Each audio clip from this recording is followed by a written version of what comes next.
Cooking up the splendid concoctions, explosions of flavor. Check the ill culinary behavior.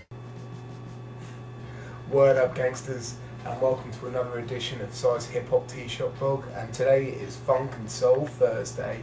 And not really in the spirit of it, but still I'm going for it. The tea I'm reviewing today is a Yunnan Pu-Erh from which I'll be selling on my stall, and I'll be able to just so you guys can get an idea of the sort of stuff that I'm selling. So yeah, now that's on the go. I'm going to give it a little smell for it. Right, it's quite a pungent smell. It's there's a sort of, it's kind of earthy, you know what I mean. There's sort of that sort of hint in there. It's really nice.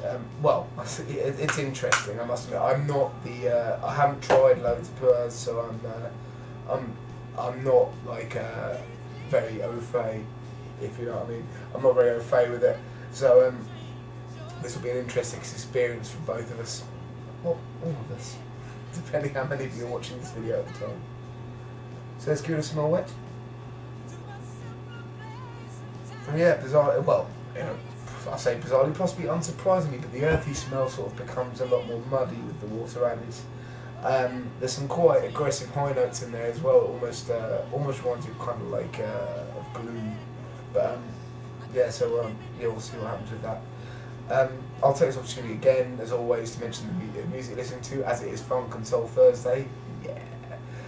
The tune listening to at the minute is Gladys Knight and the Pips, Midnight Train to Georgia. And depending how long this goes on for, it'll then go into an absolute classic, Marlena Shaw with California Soul.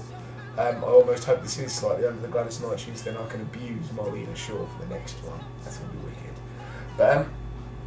But yeah, now with this, I've done the water at about 85 degrees. I've used a teaspoonful of the teacup mug.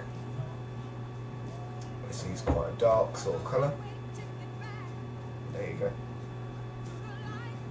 And now let's give it a go.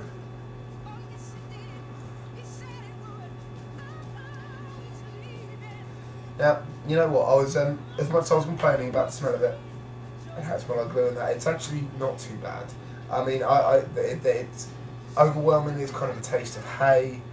There's still that sort of hint of earth underneath it, which to be honest, I think is actually quite nice. It makes it quite a rounded sort of flavour. It's an almost savoury taste to it. Yeah, it's quite nutty as well. It's got that sort of hint of nuts in there, which is also quite nice. So yeah, if I'm going to rate it, which it looks like I probably am, I would probably give that about a 7 out of 10. Maybe a 6.5, depending what mood I'm in. I mean, it's a good tea, but I must admit, Pu-Erh isn't a taste I've quite acquired yet. So I mean, it is. I mean, it's good. Like I say, it's not as bad as I thought it was going to be. Before I tried it, I was a little bit worried, but no, it's not too bad. It's not too bad. So here with that ringing endorsement, I'm going to leave it there. So yeah, I'll see you guys on Tuesday probably. We'll be reviewing something else, something a bit different. So yeah, you guys have a good weekend, and I'll see you on the flip side. Peace.